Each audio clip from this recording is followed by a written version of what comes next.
আসসালামু আলাইকুম, সবাই কেমন আছেন? আশা করছি সবাই ভালো আছেন। আল্লাহর রহমতে আমরাও ভালো আছি।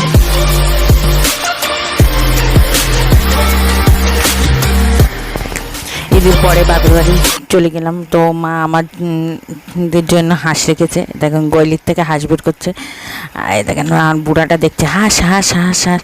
তো হাঁসের মাংস নারকেলের দুধ দিয়ে রান্না হবে। আমার মায়ের হাতে এত অসাধারণ স্বাদ। আমি দেখেন পরিষ্কার করে নিয়েছি, নারকেল কুড়িয়ে রেখেছি।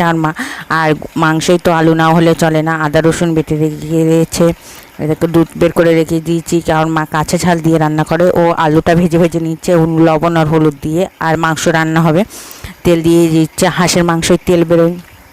আর এই গরমে তো পেঁয়াজ আর কাঁচা ঝাল দিয়ে দিয়েছে। কাঁচা ঝাল দিলে কি মাংসটা টেস্ট লাগে। দিয়ে ভাজা ভাজা করে নিচ্ছে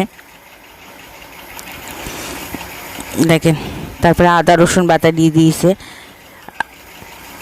আর হাঁসের মাংস খেতে অসাধারণ স্বাদ, শীতের সময় শীতকালে খেতে অসাধারণ লাগে। আর এবার তারপরে মাংসটা এই মশলাটা কষানো হয়ে গেছে, এবার মাংসটা দিয়ে ভালোভাবে কষাতে থাকবে।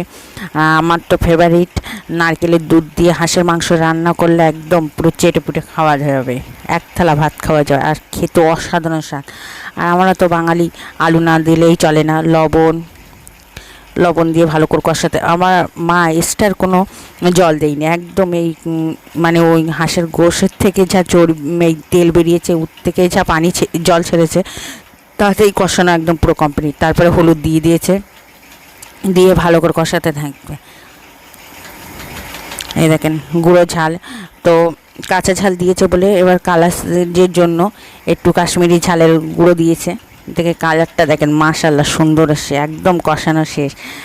আবার আলু দিয়ে দিয়েছে, ভাজা আলু দিয়ে দিয়েছে। ভাজা আলু দিয়েই আবার মাংসটা কষাচ্ছে।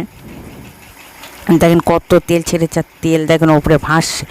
দেখেন আমার কষানো শেষ। আমার জন্য আমার 2 পিস তুলেছে, মায়ের ভালোবাসা বলতেই একদম। আমি খেতে বসে গিয়েছি, পাশে বসেই রয়েছি। তো আমার মা যখনই ইয়ে করে, আর না তারপরেই নারকেলের দুধটা একদম দিয়ে দিয়েছে। নারকেলের দুধটা সেকে পরিমাণ মতন দিয়ে দিয়েছে একদম। দেখেন কালারটা কত সুন্দর এসছে, আর মাশাআল্লাহ খেতে তো অসাধারণ স্বাদ হয়েছে।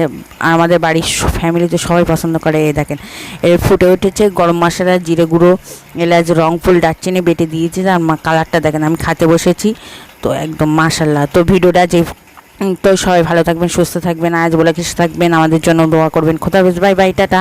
আর আমাদের চ্যানেলটা সবাই সাবস্ক্রাইব করবেন। মুহাম্মদ নবীনা বিনুরু হাদি।